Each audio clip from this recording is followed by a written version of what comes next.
Copper Ridge, Colorado Territory, 1882. Asa Reed had been courting Delia Sutton for the better part of 2 months, careful and patient. Before he understood, he'd only ever seen half of who she was. He found her on the porch that afternoon, holding her younger brother Jamie against her chest. 16 now, already taller than she was. His fever-weakened frame collapsed into her anyway, too heavy for her to lift outright, but held close all the same.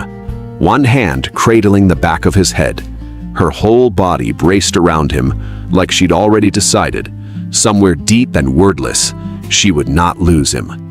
Her face carried a fear Asa had never once seen on her in 2 months of knowing her.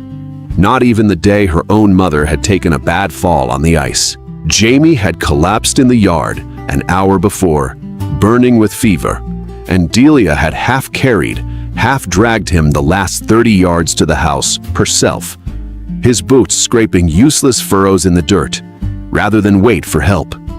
"He's sick," she said when Asa asked, her voice steady with the force of someone holding steadiness together on purpose. "He's been sick before. Worse than this. I know what to do." Asa didn't understand yet what she meant by that. That she'd done this before. That this exact fear had a history he knew nothing about. He'd learn the rest of it soon enough. And when he did, he'd realize the woman on that porch was only the half of Delia Sutton he'd ever been allowed to see. Delia Sutton was 26, ran the informal schoolhouse on the edge of Copper Ridge. Informal because she'd never held a proper teaching certificate, though every family in town sent their children to her regardless, having long since decided her competence mattered more than any paperwork the territory could offer. Colorado Territory had no formal system for certifying teachers before statehood in 1876, and even after, that kind of oversight took years to reach a town as small as Copper Ridge. Until then, what counted was whatever the community decided counted, and Copper Ridge had decided, without ceremony, that Delia Sutton was worth more than any diploma could prove. She'd raised Jamie largely by herself, since their father died of a fever when the boy was 6. Their mother Ruth's health too fragile since to manage the physical work of raising him alone. Delia had taken to it without complaint, as far as anyone in Copper Ridge had ever witnessed. Though the older women in town sometimes exchanged looks when the subject of Delia's own prospects came up.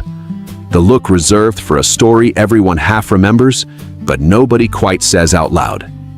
Nobody in town had ever asked Delia directly what that look meant, and Delia had never once offered to explain it, letting the silence do the work of a subject she preferred left closed. Asa had arrived in Copper Ridge 8 months back, taking on a modest spread at the edge of the valley, and had noticed Delia within his first month, sharp, unhurried, entirely unimpressed by the usual performance men put on, trying to win a woman's attention. He'd courted her slowly, the only way she seemed to trust, showing up at the schoolhouse with small, practical offerings rather than flowers. A repaired hinge on the door, firewood split and stacked before winter. The kind of help that asked nothing in return and revealed over weeks exactly the sort of man he intended to be. He'd learned over 2 careful months that she kept certain rooms of herself locked in a way he'd never quite found the right question to open. He knew she loved books more than most people he'd met loved anything. He knew she'd taught herself Latin from a borrowed grammar and could recite entire passages of poetry from memory, delivered in an offhand way that suggested she didn't fully realize how unusual that skill was for a woman running a one-room schoolhouse on the edge of the territory. He didn't know why a woman with that kind of mind had spent 9 years running a schoolhouse in a town too small to properly value it, instead of somewhere her education might have taken her. Asa Reed was 30 years old, had drifted through half a dozen outfits before saving enough to buy his own modest spread, and had learned, watching his own mother work herself into an early grave, trying to hold a struggling farm together after his father's death, that the women who did the most for a family were usually the ones whose own wants got mentioned least. He'd built his own ranch slowly since, first as a hired hand and then as an owner in his own right, working through winters that would have broken a less stubborn man, saving every dollar that wasn't strictly needed for the next season's seed and stock, year after patient year. He'd promised himself, watching his mother suffer that way as a boy, that he would never again let a woman's sacrifices go unnoticed, simply because she'd made a habit of not mentioning them. It was, more than anything else, what had drawn him to Delia in the first place. Not just her intelligence, though that alone would have been enough, but the quiet suspicion, forming slowly over 2 months, that she was carrying something she'd trained herself not to set down in front of anyone.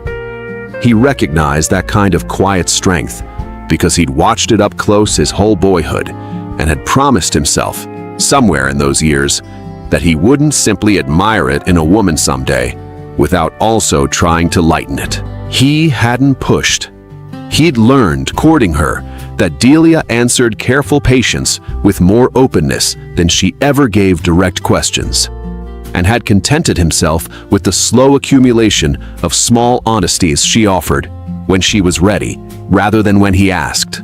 A story about her father's laugh here, a memory of teaching herself to read by candlelight there. Pieces of a whole picture he was slowly assembling without ever demanding to see it finished, trusting that patience would eventually earn him what impatience never could.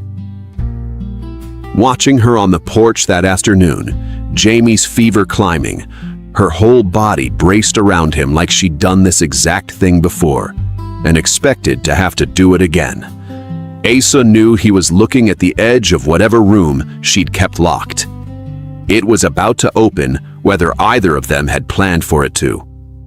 Dr. Whitfield arrived within the hour, having ridden hard from the far side of the valley, and examined Jamie with the brisk efficiency of a man who'd seen 100 fevers and still took none of them lightly. "It's not the scarlet fever again," he said, checking Jamie's throat and the rash beginning along his collar, his hands quick and practiced. "Something else, a bad chest infection by the sound of that cough. Dangerous even in a boy his size, but not what took hold of him before. I'll need herbs from my own stock. I don't keep on hand for house calls. I can be back by morning." "Morning might be too late," Delia said, and her voice carried the flat certainty of memory rather than fear alone, a knowledge she'd already lived through once. "I'll do what I can tonight," Dr. Whitfield said. "Keep him cool, keep him drinking water, and pray the fever breaks before it climbs any higher. I've seen worse turn around by morning. I've also seen it go the other way." He looked at Delia directly, something almost apologetic crossing his face. "You know that better than most in this town, Miss Sutton. You did this once already, and you did it right." He left before Asa could ask what the doctor meant by that, and found Delia already turned back toward Jamie's bed, her face closed again the way it had been closed for 2 months of careful courtship. The door he'd been standing at the edge of, quietly shutting once more. Asa found Ruth Sutton in the kitchen an hour later, steeping a tea Delia had instructed her to prepare, her hands unsteady with age and worry both. "You want to know what the doctor meant," Ruth said, before Asa had even finished forming the whole of the question in his own mind. "About her doing this once already?" "I do," Asa said quietly and firmly, "if you're willing to tell me the whole of it." Ruth set down the teapot and sat, her voice dropping into the register of a story carried a long time, without much occasion to tell it. "Jamie nearly died of scarlet fever when he was 8, she said.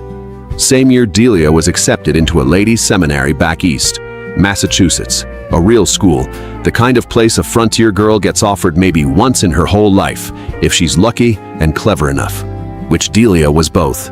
She'd studied for that examination for 2 years on her own, borrowed books from every family in 3 counties, taught herself things her own schooling never covered: geometry, French, more Latin than most college men manage. The seminary's letter called her one of the finest examination scores they'd seen from any Western applicant in a decade. She was set to leave that September, trunk already half-packed. "What happened?" Asa said quietly, though some part of him had already begun to understand. "Jamie got sick 3 weeks before she was meant to board the train," Ruth said.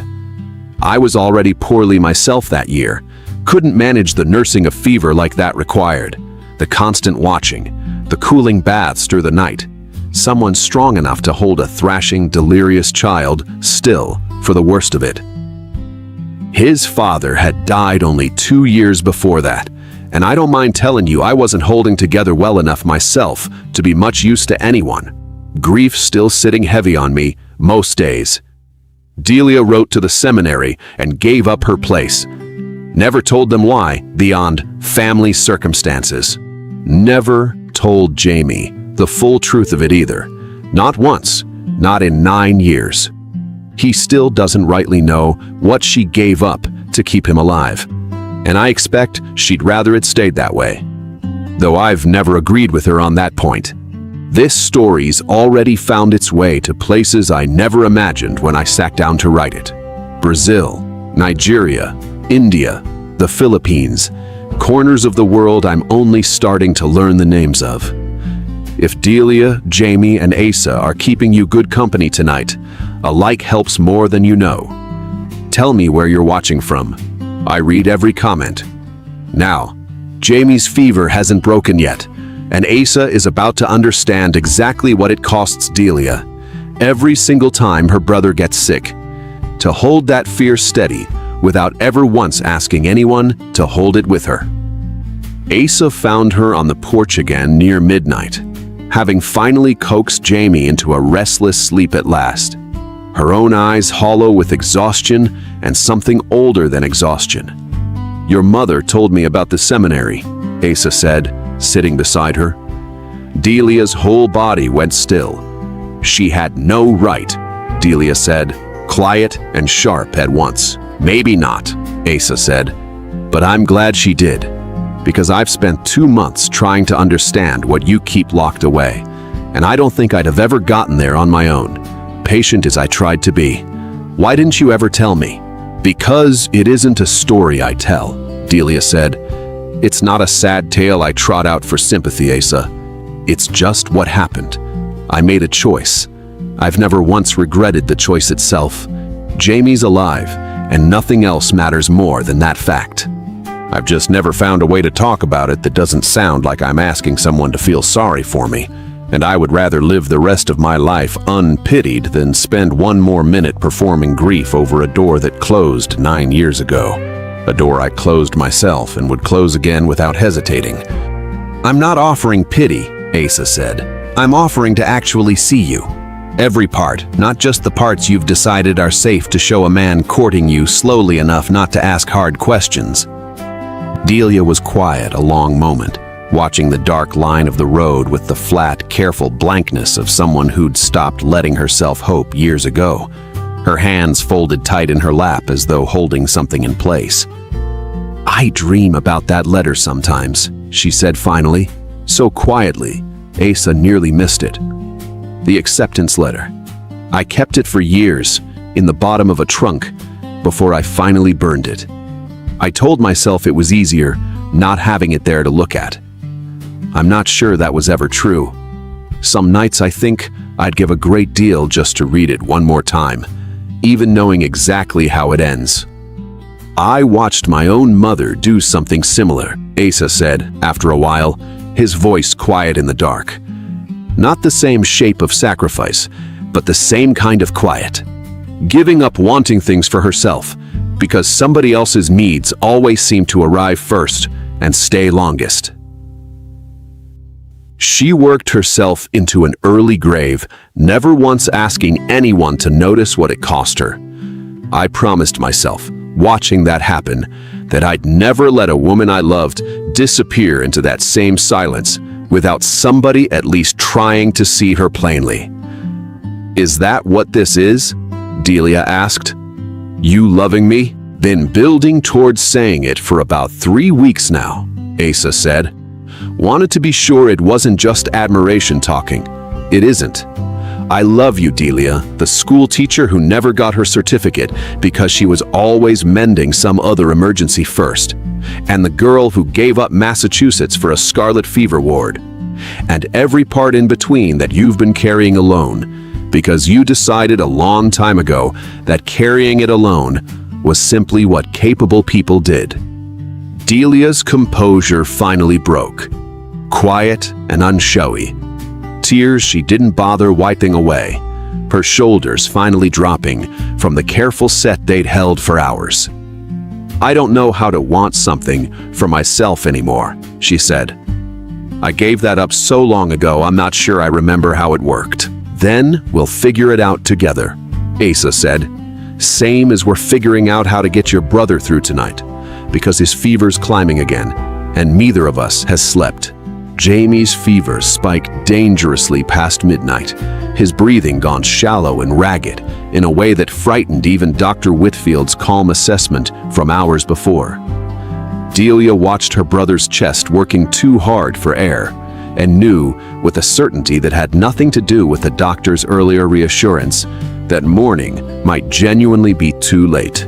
"I need the herbs from Whitfield's own stock, tonight, not tomorrow morning," Delia said, her voice steady through sheer force of will alone, her hands never leaving Jamie's damp forehead. "There's a storm building over the ridge. He won't make the ride back himself until it clears, and I won't watch my brother suffocate waiting on weather to cooperate." Asa was already pulling on his coat. "Tell me exactly what he keeps and where, and don't waste breath telling me it's too dangerous. I've already decided." The ride to Dr. Whitfield's house on the far side of the valley took the better part of an hour in good weather, and the weather had turned considerably worse by the time Asa reached it. Wind picking up hard enough to make the return trip genuinely dangerous. The trail barely visible under a sky gone black with the storm rolling in off the mountains. Rain beginning to needle sideways into his face before he'd covered half the distance. Dr. Whitfield packed the herbs himself once roused, along with careful instructions written by lantern light, his hands quick despite the hour, and Asa rode back into weather that would have turned back a less determined man, his horse fighting the wind the entire way, the trail nearly lost twice in the dark, before instinct and stubbornness got him back to the Sutton house with the medicine intact.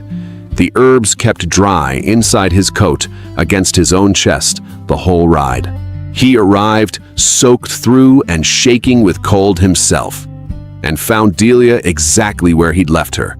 Jamie's hand gripped tight in both of hers, her lips moving in something between prayer and pure will, her whole body rigid with the effort of holding both fear and hope steady at once.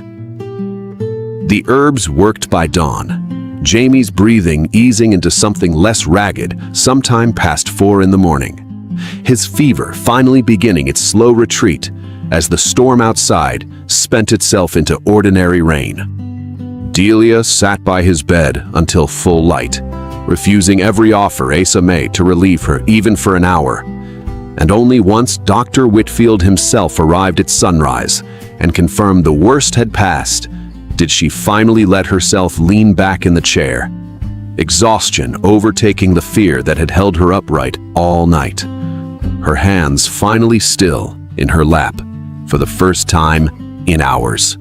"You rode into that storm without a second thought," she told Asa quietly, once Jamie was sleeping peacefully and the danger had genuinely passed. "Didn't have much use for a second thought," Asa said. First one seemed clear enough. "That's twice now I've watched someone give something up without hesitating, for Jamie's sake," Delia said. "Once was me, 9 years ago. I understood that sacrifice from the inside, every long night of it. I'd never quite understood what it looked like from the other side, watching somebody else do it, until tonight. watching you ride out into weather that could have easily gotten you killed. Wasn't a sacrifice, Asa said. Not the way you mean it. I rode for medicine because I love you and I love that boy. And there wasn't a version of tonight where I didn't try. That's different from giving up a whole future for it. I know the difference, even if it doesn't always feel that way from the inside. She found him mending fence a week later. Jamie fully recovered and already back to his usual noise. The whole ordeal settling into memory the way frightening things eventually do once the danger has genuinely passed. I wrote to the seminary, she told him, not to ask for my old place back. I'm too old for that, and too needed here besides. I wrote to ask whether they still offer the correspondence examinations for a teaching certificate. They do. I could sit for it by next spring, studying evenings, same as I taught myself everything else. That's good news, Asa said, his voice rough with relief. It is, Delia said, something easing in her shoulders for the first time in days. I spent 9 years telling myself the dream was gone entirely, burned along with that letter. It wasn't gone. It was just smaller than it used to be, and I'd stopped looking at it closely enough to notice it was still there at all. What changed your mind about looking? Asa asked, setting down the wire cutters entirely now, giving her his full attention. You did, Delia said.